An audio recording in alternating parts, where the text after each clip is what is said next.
All right, welcome everyone to the Thursday Elite Training. Today I wanted to discuss about it's a little bit of a kind of like a advanced of the FNG quantum explanation. So last time we went over the FNG quantum, how to simplify it and do the illustration and to do the application. One thing that I was coming across is we're doing children's IUL policies, and there was some questions that was kind of confusing. So what happened was some of the application was referred to underwriting instead of getting approved right away. And there are some tips to make that a lot smoother. So I wanted to share that with you today. So if you see here, let's start from the dashboard so everybody knows where to go. This is the hq.quility.com. And on the top left corner, there is the navigator. So you can click on this navigator.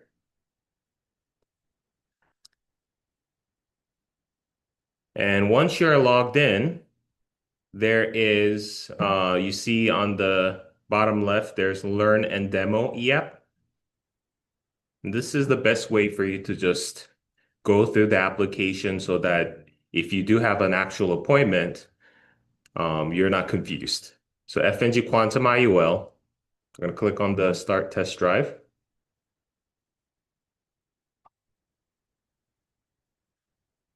All right. And I wanted to take you to the area. So this is just your agent information. So that's pretty self-explanatory.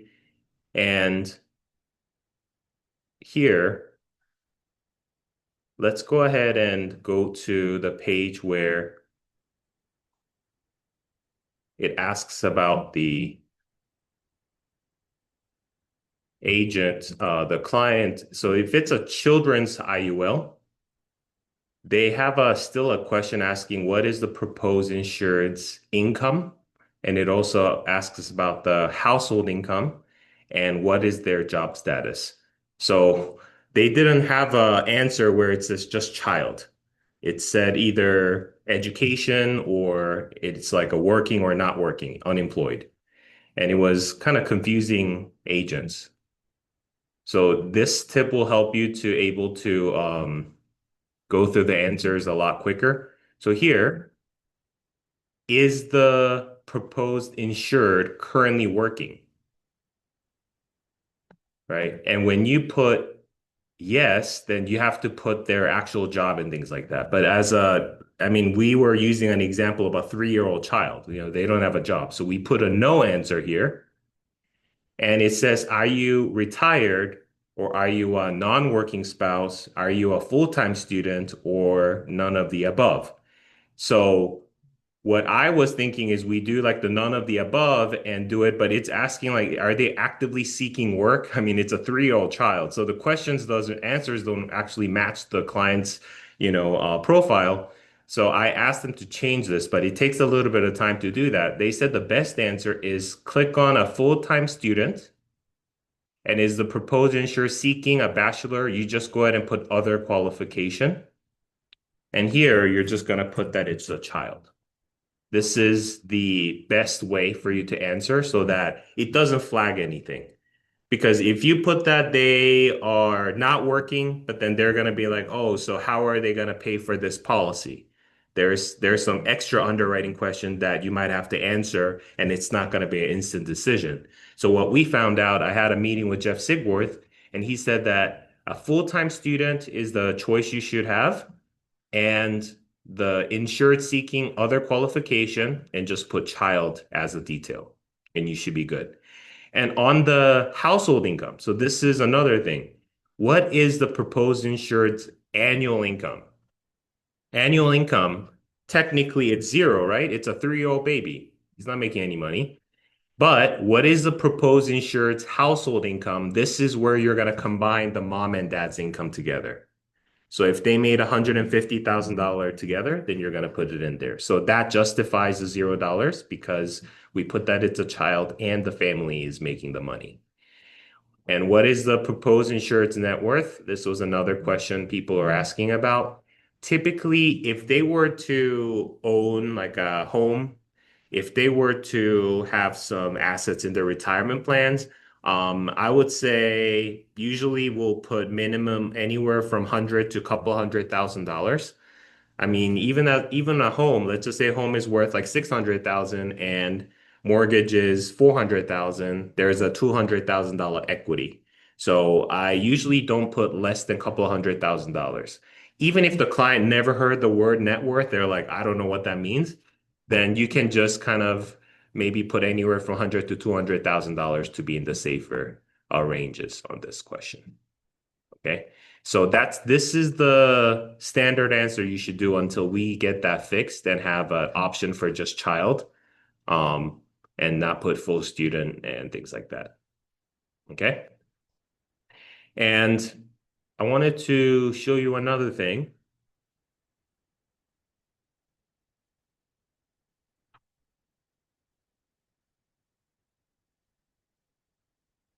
Yeah. So on the lifestyle information, this is quite important because this could change the client's underwriting a little bit. Um, So when it comes to tobacco, and I'm gonna be super, super transparent with you, most of the time, doctors already ask this question when you go to a regular checkup. Hey, do you use tobacco or use cigarettes, right? That question always comes up. So if you put never, but the client seen a doctor and then he said 6 months ago that he does smoke cigarettes, then this can flag it if you put never, because right, they're going to be like, oh, but there's a record of him having nicotine use, but we put never. Do you see the answers are contradicting each other? So what you want to do is you want to make sure that you say, hey, if you don't smoke cigarettes anymore, have you ever smoked cigarettes in the past? And if they say yes, then you want to put the date here, how long ago it was, if it was 25 months ago or 3 years ago or more than 3 years ago. Within the last year, this is the answer that will make the client smoker rating. Okay, so just to make sure, if the record is showing nicotine use and we put that they don't have it, then they might come back and say, hey, you didn't answer the questions rightfully, so we're gonna just withdraw the application. Or the best case scenario, they're gonna come back and say, hey, we can offer a smoker rating instead of a non-smoker rating. Okay, so, and also another thing, if the client uses, let's just say, do you know like those Shantex and those like cigarette, kind of like a nicotine patches or things that can help clients to quit smoking? Those are usually, if they are on that, they still consider that them being still using nicotine. So if a client quit smoking 12 months ago, but he didn't need any help, and he was able to actually quit smoking without any type of medication or patches, then yes, it will not show up. But if they had some kind of a like a quit smoking drug or patches, then that could still affect their insurability. So that's another great question to ask because that is a answer that usually you'll have to give to the doctor anyways. The consume alcoholic beverage, this question, if you put yes to this question, do you see it's asking beer, wine, mixed drinks, and how much average number of alcoholic beverages consumptions per week? If the client is not drinking on a regular basis, I would put no. If they're like a social drinker, they drink once every couple months, or they might not even drink. It just depends on the situation. Then I'll probably put no. If you were to put yes and put this, I recommend to not do too much. Don't put like they're drinking 7 to 10 and 11 to 15 because this could really affect their insurability. because that raises the chance of like DUIs and other things too. So if you can less than one a week or 1 to 2 a week or 3 to 4 a week, that will be usually the max answer that I will give the client.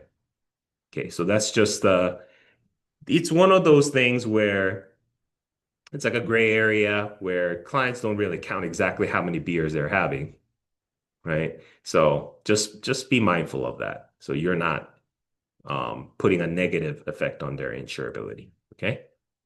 And it's the average number of alcoholic drinks per sitting. Do you see this? This is a trick question. Six or more, it's not good. So maybe one or less, or two or three. That would be um the most that I would usually put. Has a proposed insured used marijuana in any form within the last year? So this is another question. Marijuana is actually legal in many states now, but it is still federally illegal. I think that they're doing some things trying to make it legal, but still it's illegal. So when you put that yes question, then that could affect their insurability again. If it's a recreational and it's not in their MIB, then I might recommend that you put no.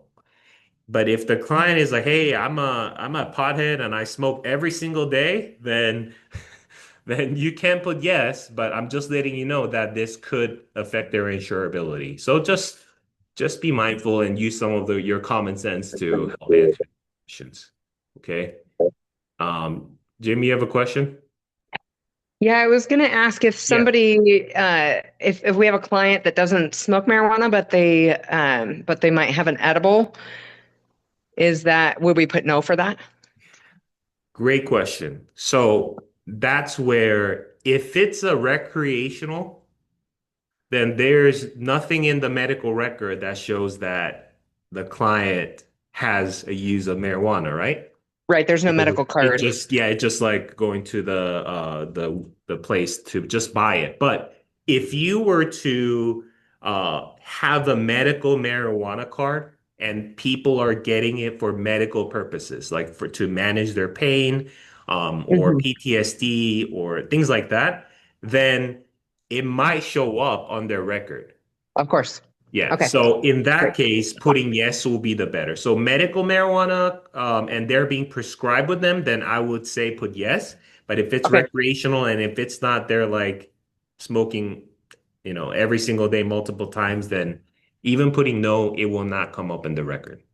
okay, got it. Thanks. Okay. Yeah, you're welcome. Hey, And yeah, any questions then?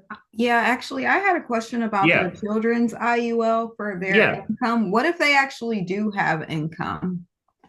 Yeah, so then you can absolutely put it in there that they have an income. So you're most likely talking about somebody that has like a job or Like child models, actors who already have they do have income. yeah, yeah, that's a great question. Actually, I never really thought of that. But yes, if they have an income, then you can put under proposed insured that they do have an income. Okay, But usually, like newborns or a couple of years old, they don't really have an right. income. So we'll put zero. But yeah, if they do, you can absolutely put that they have an income there. Okay. Yeah. Okay. And the drug questions. So this is pretty common sense. Unless the client had some issues with the drugs, then you can put no to this question. So these are the things that I would say it is important that I'll put no to this question so we can move to the next. We can ask the questions, but at the same time, and when you ask the questions, you don't necessarily have to read every word, every question. What I mean by that is here it says felony or parole into the last 10 years. Then you say, hey, in the last 10 years, have you had a felony or a parole? You don't have to say in the last 10 years has a proposed insurer been convicted of a felony, currently have any felony charges pending against, or is currently on parole it's a really long, right? So we wanted to still ask those important questions, but in a way, maybe you can make it a little shorter so that the process is not so long-winded. Okay.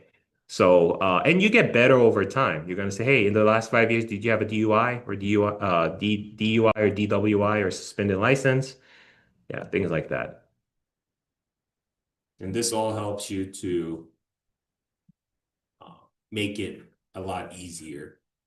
And has a parent or siblings. And this question I ran over last time, but just again for new agents. So family history, as a parent or sibling or proposed insured died of cerebrovascular disease or coronary artery disease, stroke or cancer, or before their age of 60. Usually clients don't know exactly, even if they had one when they were diagnosed or when they had it, they don't usually know. Do you guys know all the details of what exact age or what your family member had an illness? Most likely not. So when in doubt, put no. If they're not sure, put no. Because if you put yes, that could affect their insurability in a negative way. As a licensed medical professional diagnosed a parent or sibling or proposed insured with hereditary disease such as Huntington's disease, polycystic kidney disease.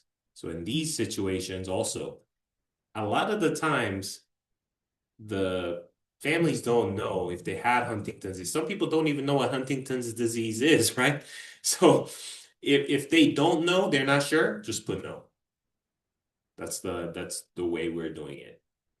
When we're uncertain, put no so that it doesn't negative. Because there's a chance that if it's not true, then you put yes, thinking that maybe they do, then they're actually gonna maybe not able to get the favorable rating for their health class, right?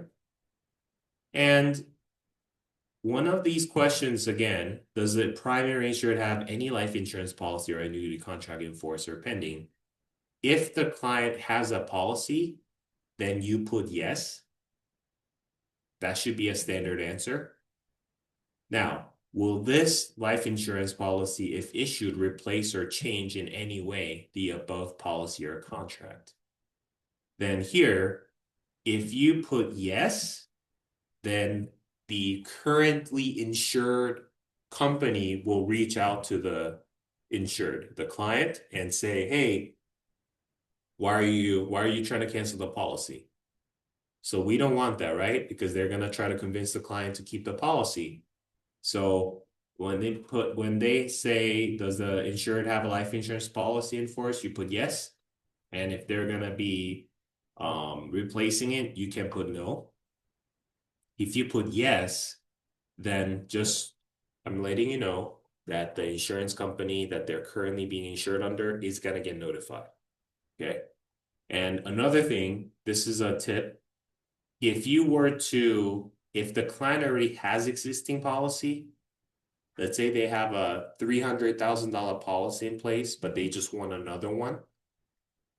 Typically, the rule of thumb is that they don't want to give client more insurance than anywhere from 20 to 40 times of their income.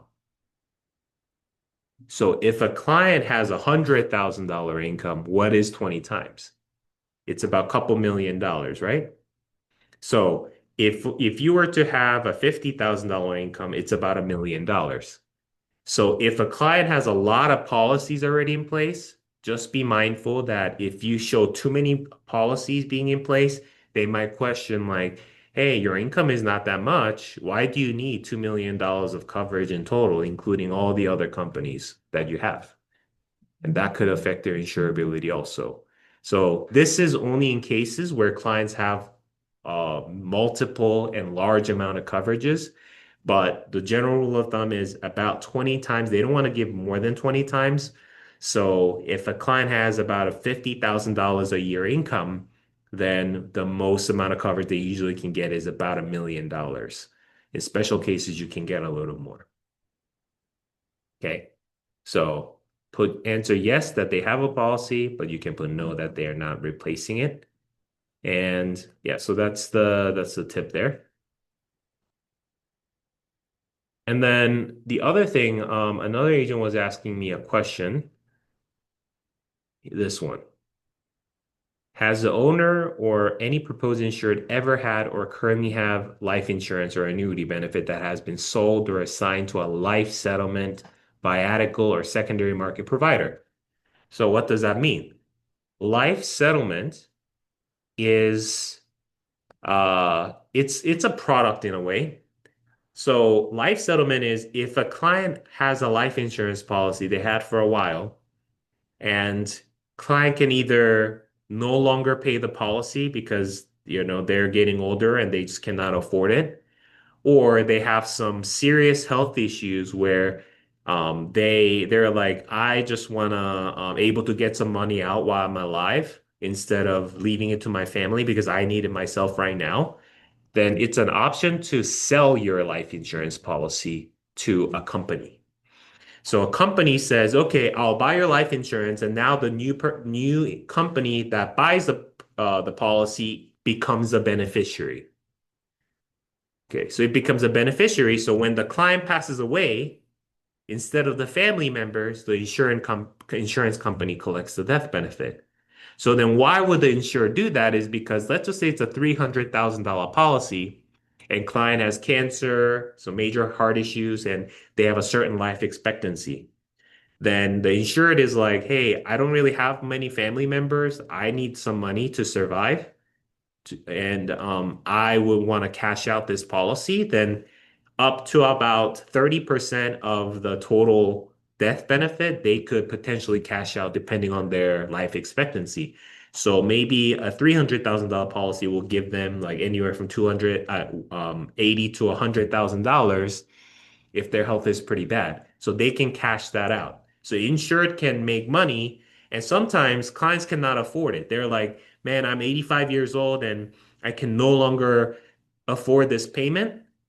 Then they can now sell the policy so that they can get out of it, but get something out of it. So that's kind of the reason why they do it. As a life settlement company, they look at the life expectancy with all their health issue. And the shorter the life expectancy, the chances of them making a money profit on that is bigger, right? They pay out 80 grand to the family, but when the client passes away, they get 300, right? So then they could potentially profit depending on how long the client lives because the life settlement company has continued to pay the payments. But that's what life settlement is. Okay. All right. Any questions? Any questions so far? No. And the last thing I wanted to talk about is when it comes to the bank info, I highly suggest I highly suggest that you try to get like a voided check. Uh, because the reason why is if they don't have a voided check, then you can ask for their account and routing number. But always I ask, hey, John and Mary, do you have a voided check? And they say, oh, we don't use checks. And that's pretty common nowadays, right?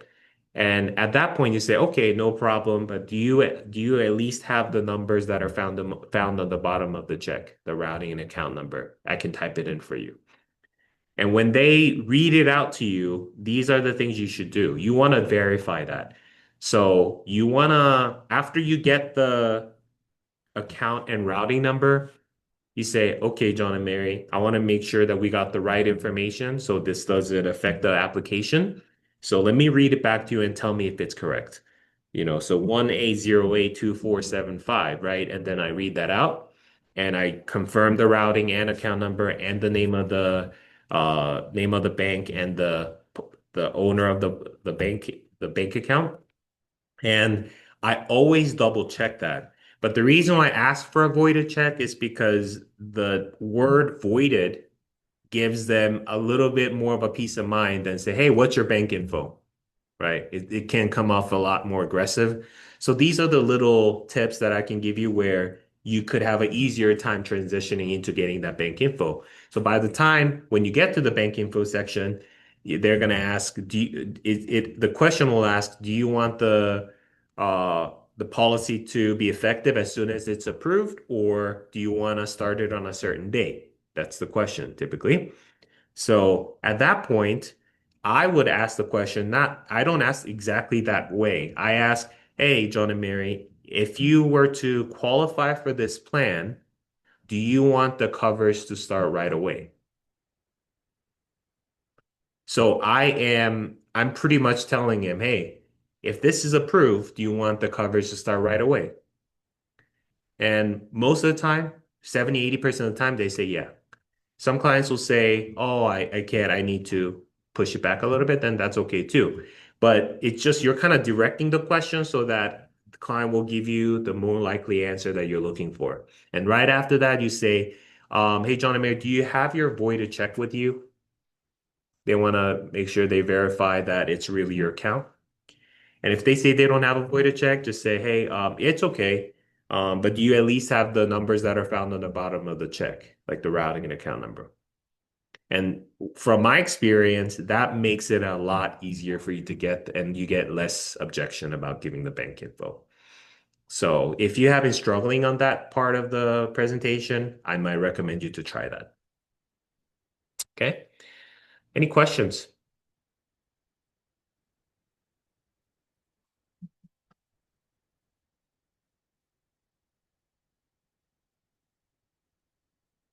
Okay, no questions. And if you don't have any questions, we can also do some case prep. So if you have any clients that you want to do some quoting or do some casework to see what is the best product for them, I can help you with that.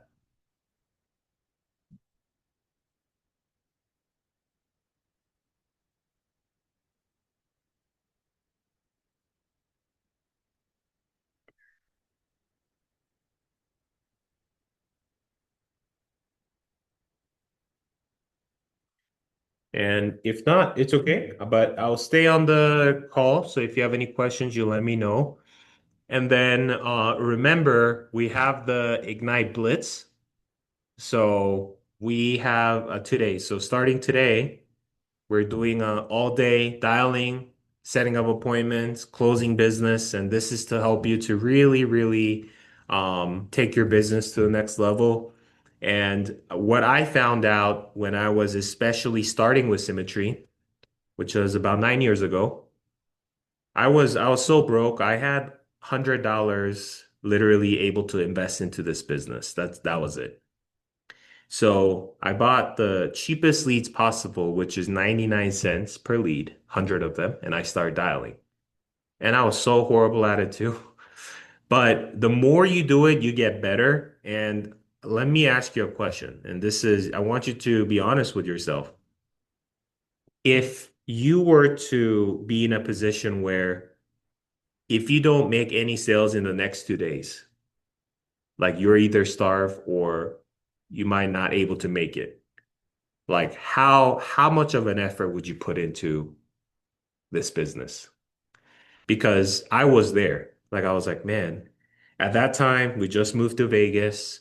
So the rent was due, the car payment was due, all my bills were due, and I had some credit card debts. I mean, it's crazy, right? Especially after I lost all that money in the real estate investment scam. So it was either do or die for me. I already spent about a month getting my license, paying for the license, and now this was it. So I think that with that, the desperateness that I had, I think it helped me to able to make those number of dials. So my first like 4 days of this business, I made 1,000 dials, 1,000 dials. So about 250 dials a day for 4 days. And out of that, I was able to make, I believe, like $3,500. And some people might think, wow, like that's a lot of work. But when you have nothing in your bank account, $3,500 seems like a lot of money, right? And that 3,500 that I made, I invested a couple $100 back into buying some leads. And that's how I started this business. So if even if you're in a tight financial position, the most important thing is you still invest a little bit. Even if it's the cheapest leads, it's okay. If you have more resources, get on some higher lead levels that could help you jumpstart your business faster. But even if you don't have much just even if it's $100 or so, I would invest on the cheapest leads that's available. And then second is the belief and the activity. Even if you are horrible at it, it's okay. When I was first making dials, I was getting hung up left and right, and I was sounding so bad. But the more I did it, I got better. So by the thousandth time I made the dial, I sounded like a normal person. So my encouragement to you is maybe today and tomorrow, why don't you try to do this business and really give it a full try and see where it goes? Because people say, "Oh, but like I'll just go get a 9 to 5 job." And you can, absolutely. You can go get an hourly job, 9 to 5 job, but you'll be limited to what they put as a income that is worth for you, what is your hourly pay that you're worth for. So you'll always be living in what you're worth in hourly pay or an annual pay. But here, if you really put the effort and the time, if you were to put what you put in a 40-hour job on a weekly basis into this, you can make double, triple the money. I can promise you that. But how many people on this call can confidently say, "Hey, Sean, I worked 40 hours. Like I treated this as a job from 9 to 5, and I made dials not consistently because at jobs you get a maybe a 30 minutes to an hour lunch break, but are you get to play around? No. So if you really give 8 hours a day for the next 5 days, you are going to see a big difference in your business. But most people, do you know what the difference is? And it's kind of like, how would I say it? It's kind of unfair, right? Because a job, you give 40 hours because you have to show up or you get fired. But with a 1099, where it's more of an entrepreneur business, agents are not giving their all. They're not giving the hours even, right? Is that true? Could you agree with me? You might put 10 hour, 20 hour, whatever that is, but you're not putting those 40 hours and be like, "Hey, why am I not making even the money that I'm making on a 40 hour a week job?" Because you're not putting the same effort or even the time to do it. So the next 2 days, I just challenge you to, hey, you know what? What if I get hung up? What if they have a bad day and they yell at me? Who cares? If you're hungry enough, you'll make it work. And there are people, what's crazy is this symmetry by far. And we interview thousands of agents a year. And every agent that we bring on board, they say, "Wow, Sean, you guys got it down. You guys have the best system, best products. Like nothing comes compared to what I had in the past."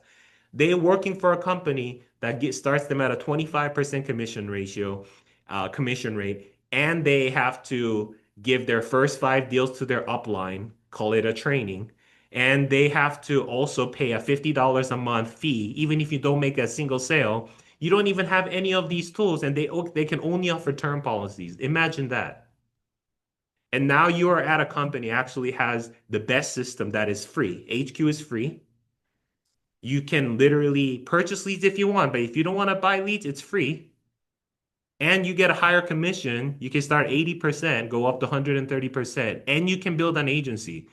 So this business is really incredible, but most people are not treating this as a business that is worth a million, multi-million dollar business. Okay, so I want you to write down what are you going to do today? If you don't have any leads in your inventory, that's a problem, right? I want you to go to Lead Stream, buy some leads, and you're gonna either print it out or have it on a PDF. I didn't even have money to print it out when I was buying 99-cent leads. I just had it on my screen, PDF, dialing back to back to back. I didn't print it out. So whatever it takes, start making those dials. So if you don't have leads, buy some leads.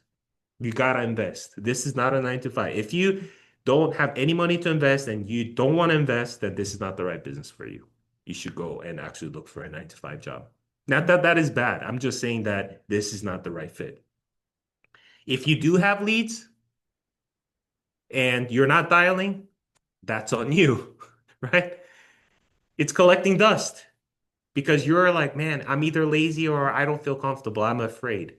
What's the worst thing that can happen when you're dialing? They can yell at you or hung up on you. That's the worst. There are people right now that risk their life in mining. There are people who's doing construction work on a highway. There are people plowing snow right now. Is it really that scary? Probably not, right? The worst thing they can do is yell at you or hang up on you. That's it. You might never talk to this person ever again in your life. So what's the worst thing? And let me ask you this. If it's a lead from Symmetry, they showed interest to buy life insurance or mortgage protection at some point in their last, anywhere from last few days up to 3, 4 years. They filled it out at some point. So you're not calling a person out of a white page, trying to convince them. Always remember that. And do you know what happened? It took me 1,000 dials to set my first appointment. But that first appointment changed my life. That first client, Anthony, you always remember your first client. That changed my life. If I didn't make that sale, I don't know if I will be here. So what I'm sharing with you is invest into this. It's an investment. Leads are all write-offs. If you make 100,000 this year, if you spend 20,000 on leads, that 20,000 is a write-off. You need a lot of write-off as a 1099. Okay. So buy some leads. I want you guys to dial in and nonstop dial. Let's do it all together. I'm going to be going in on appointments, meetings, and I'm going to be dialing too. And hold yourself accountable because only you know yourself. We can only see you. Maybe you're dialing, maybe you're not. Who knows? But you know about yourself. So let's be honest with ourselves. And if you really want to make this work, show to yourself that you really want to make this work. Freedom to me is the most valuable thing in this world. What is all the money without any freedom?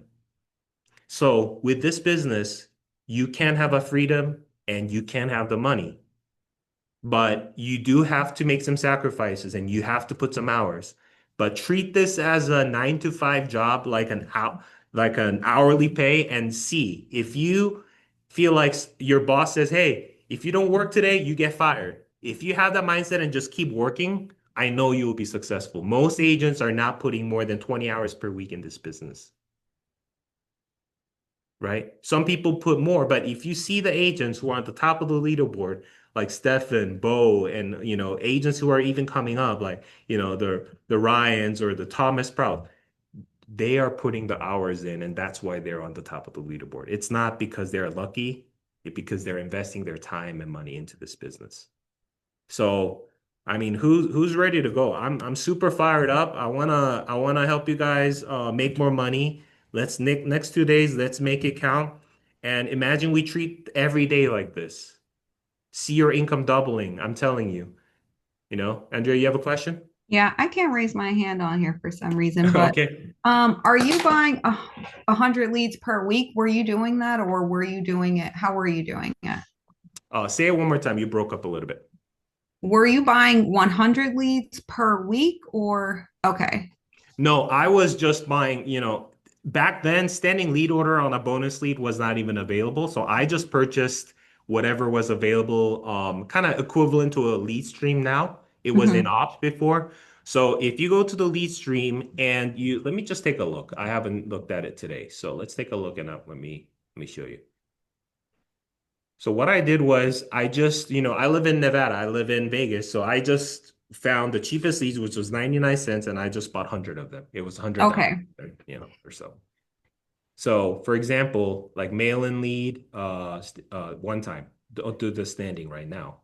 One-time lead order, and you're like, okay, let me see what is mail-in lead order. And it's gonna look a little differently for you guys because of my contract level, I don't get to see the cheaper leads. You see that my lowest is MIC. But if you're a new agent, you're gonna be able to see like MIH, MIG, MIE leads. So I'm just gonna show you as an example.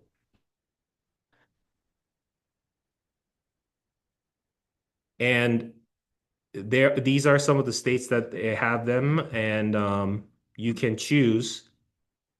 Let me see, how many pages is this? Let's see if I can. Okay, here we go. If you make this 50, then you're going to be able to see more of the lead states. So, as an example, if you have a license in multiple states, that's great. But if you don't have it, then you might want to go through this. And yours is going to look different, by the way. This is the MIC lead. Andrea, if you go to yours right now and take Uh-huh. a look, and your lead level is going to be showing different, and cost is even cheaper for you. Yeah. And yeah, look at the different states that you're licensed in. If you're only licensed in one state, then look at that state, and Hmm. I'll just buy some leads. And that's how you get started. Don't overthink it Because I because bought.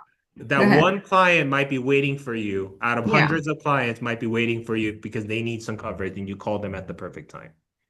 And did you ever have issues like receiving all your leads? No, no. Okay. Leads all come in. Now, if you were to put it into the switchboard, Andrea, is that what you're doing? Yeah, I'm going directly on the funnel and then buying Okay. them there. Okay, gotcha. Yeah, so if you do that, it's gonna look a little differently. But if you were buying it, let's just say a lot of new agents don't have funnel in place already because that takes a little bit of time to activate. Mhm. But if you don't have the funnel, it's okay. You can still buy leads and then you can still make dials with your own phone. This is what I used. I never used other things because I started old school, just Mhm. dialing with my cell phone. But if you do have funnel, funnel is Yeah. the best way to do it since you can make multiple dials and call many more clients. But I want you to just and if you don't, like for example, you're like, I'm not doing leads, but I was gonna plan to do warm market. That's okay too. But this is how I want you to treat this. I want you to treat this like a 8 hours a day job. So what does that mean? If you're not buying leads, you have to be calling, sending texts to the people that you know that you are thinking about offering life insurance or mortgage protection or whatever. You're doing that social media or text them or call them, set up some appointments. So what I'm saying is there's no excuse. If you don't have the money, you don't even have $5 to spend on leads, okay, let's go for the lower hanging fruits, which is maybe people that you know, maybe they need coverage. One of the worst news that you can ever hear is somebody passed away around you and their family has nothing in place. And you are an insurance agent, life insurance agent, and they are not protected, and they died, and family now has to start a GoFundMe. Okay. And I'm gonna share this with you because it's a family member. So my wife's uh stepmom, so my stepmother-in-law, she had she fainted in the middle of the night when she was going to the restroom. She woke up, went to the bathroom, and she fainted. She hit her face on the toilet paper, the dispenser. It's metal, and she hit her face, and she lost her vision for both eyes. She couldn't see. It was so bad. Miraculously, one eyesight came back. The other is permanently damaged. She can't see anything on the other eye. She almost became completely blind. Thank God her left eye is okay. And it's still weak though, but she still can at least see. But why I'm sharing this with you is literally when this happened just last year, they were devastated. And I just got a call yesterday from them, from my father-in-law and stepmother-in-law, and they say, "Hey, Sean, we have a policy that we got. We've been paying for the last like 5 years. I don't know what it is, but can you review that for us?" He said it's an accidental and dismemberment insurance policy. You know those banks offer that for a pretty cheap price, like $10, $20 a month. And I said, "Oh, that's usually offered by like a credit union or a bank that you're working with." And yeah, it's for accidental death and dismemberment. And I said, if the policy is still in place, actually, Jan could potentially get compensated for one of her eye. She lost her eyesight for the dismemberment benefit. And they called them just yesterday after I asked them to call them and ask some questions. We found out they have a $150,000 policy on themselves. They're paying $20 a month for the last 5 years. And with one eye dismemberment, they can get up to 50% of the total death benefit. So that's 75 grand. And the reason why I'm sharing this with you is they were so surprised. They were like, wow, like they never thought this is a policy that might be helping them. But now I'm helping them to get that money. But imagine the difference that will make for the family. They're already almost in their 70s. She can't work anymore. The husband's retired, right? So just the fact that having a policy in place, even if it's an accidental dismemberment policy, it can make a difference in families' lives. So you just never know. When that happened, when she lost her vision, she actually completely lost her vision for a while. It was devastating for our family, and we were there to support them. And just the fact that we have some insurance in place for our loved ones, it means a lot because we don't want to have a situation where one of your family member or friends pass away and now their family's in a burden because I didn't have the courage to even offer it to them. If you offer it to them and they turn it down, that's okay because you actually shared it with them what it does. Them not taking it, it's on them. But if you never share with them, who is it on? It's probably on us, right? Because we are the professionals and we never offered it to the client. So have that kind of conviction. You know, there were clients where after I helped them with the life insurance, mortgage protection life insurance, they died after 5 days. And we had to pay out the death benefit for the family. We had clients who were perfectly healthy a few years ago when we got them insurance. Not, it's not a few years ago now, it's like back in 2018 or 19. And perfectly healthy client, no health issues, and 50, just becoming 50 years old. And he got terminal cancer 2 years later, calling me, asking about living benefits. And he's still alive. He had a 10% chance to live, and he's still alive. And one of the biggest reasons I think is that he didn't have a financial stress anymore because of the payout, 400 grand that they were able to pay off the house. So it makes a big difference. And I want you to have some conviction when you're doing the dials too. Don't just let them off the hook. Hey, I'm calling you about your mortgage protection. I'm not interested. Oh, okay. Thank you. Bye-bye. I say, hey, real quick, John, I want to make sure that your family's protected. God forbid something happens to you, you're disabled, you have a heart attack or you die. Would your family be okay? Would they be able to keep the home? Right? If they say, oh no, then I say, for just 10 minutes of your time, I can show you some options so that you at least have some peace of mind. Because a lot of families, they suffer when they don't have a coverage like this. Okay, so here it says that your mortgage amount is $232,000 with Bank of America. And I go back to the script. So these are the things you need to have some of that conviction because if you just let them hang, they're getting so many just telesales calls and like spam calls that sometimes they cannot distinguish between those calls and what we're calling for, right?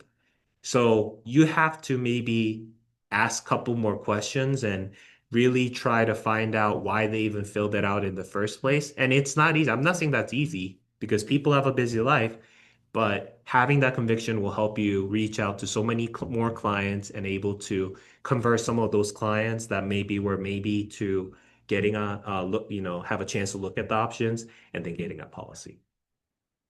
Okay. So when Amanda gets here in the office, we're going to turn on the office Zoom and we're going to have a whiteboard.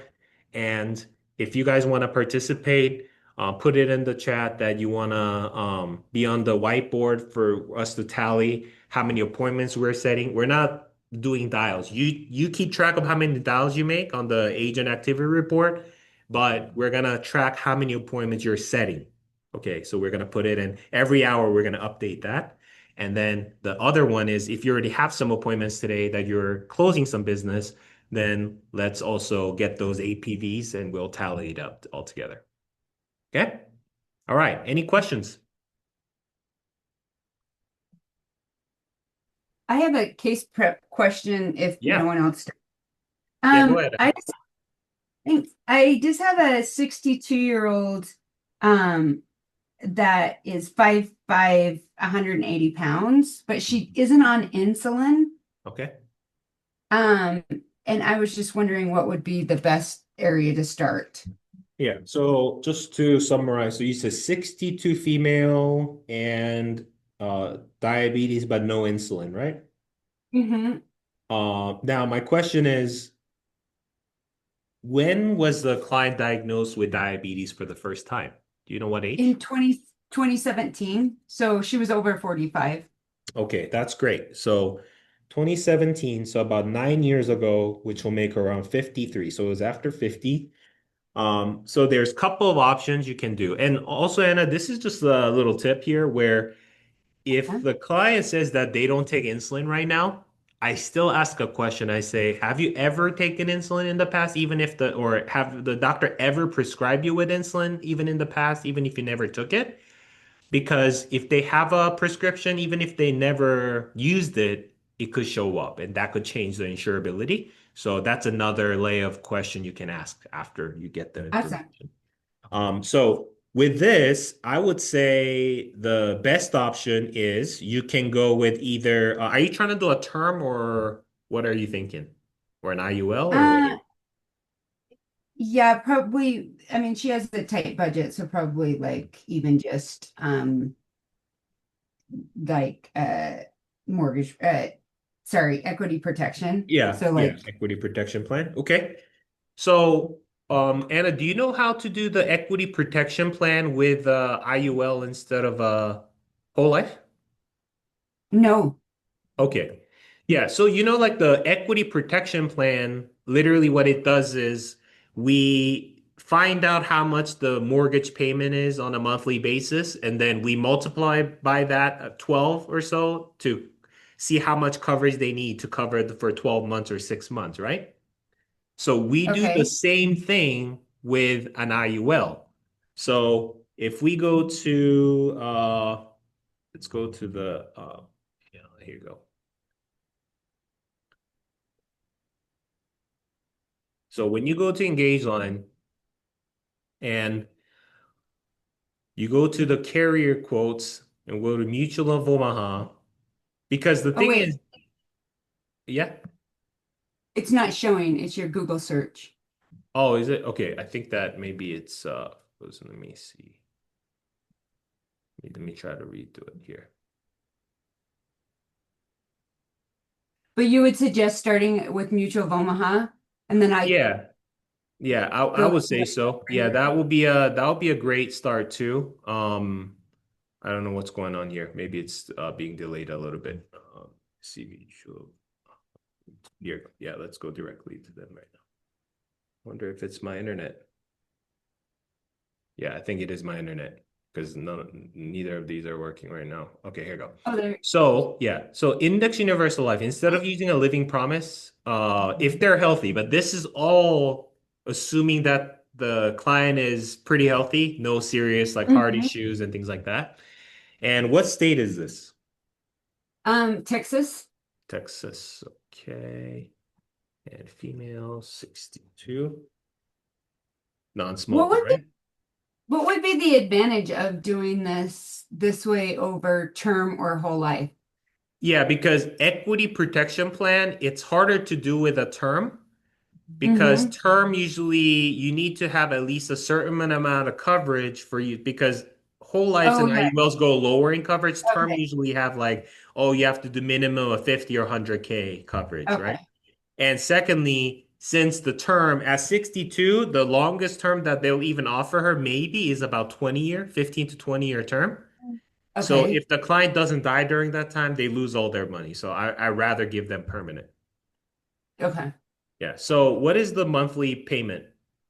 It's 1,400, so the yearly would be 1,680 Yeah, perfect. per year. Yeah, so it's 1,400 a month. That times 12. Let me move this up here. Yeah, so it's 16,800, like you said. And we were looking at a 12 months that's by 16.8, but let's just say you wanted to show her a little more because 12 months, maybe it's not a lot for them. They're like, I want to see it more. So then you might do 1,400 times, let's just say 24 months. So that'll be about $33,600. So $33,600 will give them how many months of coverage? 24. 24 months, right? This is probably going to be looking a lot more attractive, especially if they're on a budget. And because if you do the living promise to do this, typically we use a whole life if the client's health is not that great. So then 62 female, non-tobacco, and what was it? Yeah, 33,600, right? yes. So if we do this, it's 113. It's 113, right? Hmm. So this is the living promise. And when we go here,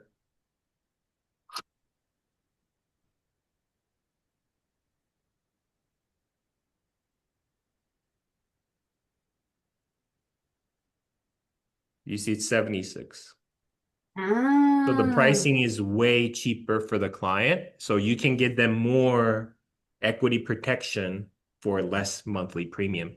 And if they can't qualify, this will come with the living benefits. So oh my gosh, critical, that's chronic, and awesome. terminal. Yeah. So that's a great way for you to kind of build that value up, right? Yeah, but if the client, let's just say Anna, it's the same situation, but like client was diagnosed with diabetes at 30 and client uses insulin and maybe have like a heart attack 5 years ago, then Hmm. IUL won't be good, then I'll just go straight to something like this. Okay. Okay. This was awesome. Yeah, so does that make sense? Yeah. Yeah. Okay, That's perfect. awesome. Thank you. Yeah, you're welcome.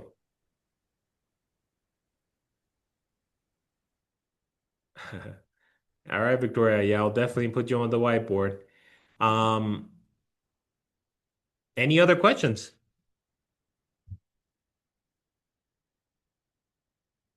Would Where would did you you say Mo is the best one to try first You for said the what? diabetes? Would Mo be better than Miraco for Um, the yeah. IUL? So the reason why I said moo is because if it's for an equity protection plan and you're going for smaller coverage, Mm-hmm. Americo starts at 50,000 for the IUL. Oh, That's okay. the lowest. So you can't do anything lower than 50,000. So pricing is already going to be higher than Higher. for the minimum coverage. So if the client has a bigger mortgage, let's just say the mortgage payment is around 3,000 a month, then Uh-huh. even 12 months is like 36,000. So I would say that maybe you can try Americo IUL since she could potentially qualify for both. But if she's on a budget, I was trying to stay anywhere around like $100 or less. So if she wasn't on that budget, like as tight, are Americo's, I'm just like asking since we're on here and no one Yeah. has questions. Are Americo's living benefits a little bit better than Moose? No, not necessarily. Okay. Both are very similar. Yeah. So what made you think that they have a better living Um, benefits? I want to say one time I was looking up something and it was like they only get 80% of something. I don't know. Yeah. So Americo is also not 100%. It depends on the severity. So most companies, it's like a sliding scale where they get up to a certain percentage depending on the severity of the illness. So how serious the cancer is or heart attack is, stroke is also. So that's something that you can consider. But I wouldn't say one is necessarily better than the other. Okay. And Kat, you have something to? Yeah, Yeah. just since Anna brought that up on the living Yeah. benefits piece, in looking at like LGA with their living benefits, I know that they say that people can accelerate up to like 95%, right? But Hmm. they also use those actuarials where they base what they can qualify for off of like life expectancy and stuff, right? Yeah. So in the examples that I saw with LGA, if you, just as an example, let's say you have a $400,000 policy with them and you request like 100 to accelerate 150,000, and let's just say they do their calculations and you're only eligible to get 22,000 of that 150,000, they reduce your death benefit by the full 150,000, even Yeah. though you only got a check for 22.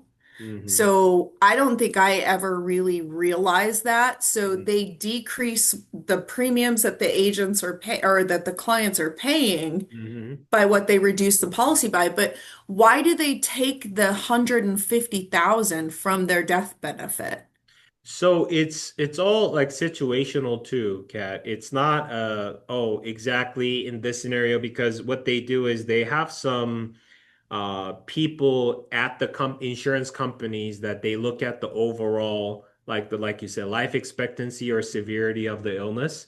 And what they do is they would say, okay, with this, you might only qualify up to this percentage of the death benefit.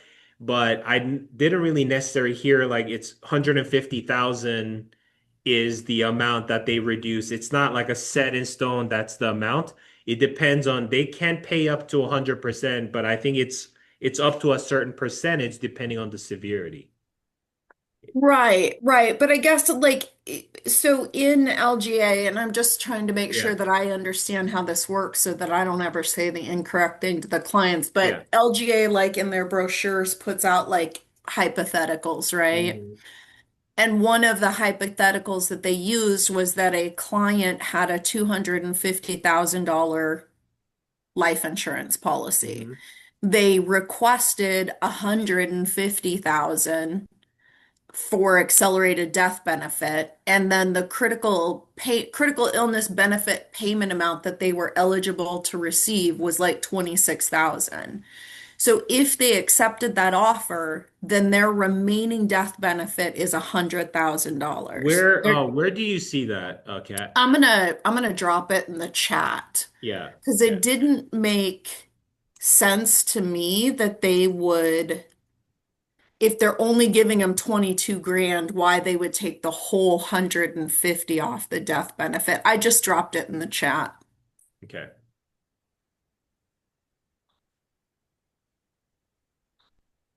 So I wanted to make sure I understood how this works.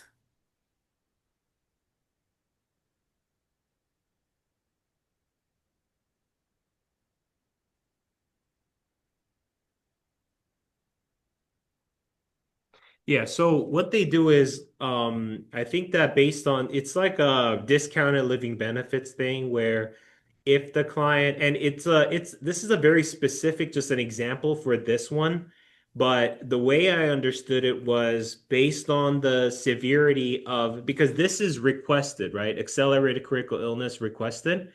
And I think that depending on when the client gets the critical illness, depending on how long ago it was, so let's just say they got a policy and the longer they have and the older they get, the critical illness benefit amount that they can request becomes higher and higher.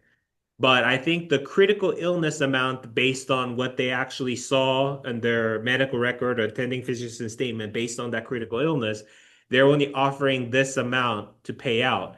And at that time, since the critical illness, the most amount of coverage that they'll pay out is this amount, I think they reduce that from the death benefit and now the monthly premium goes down.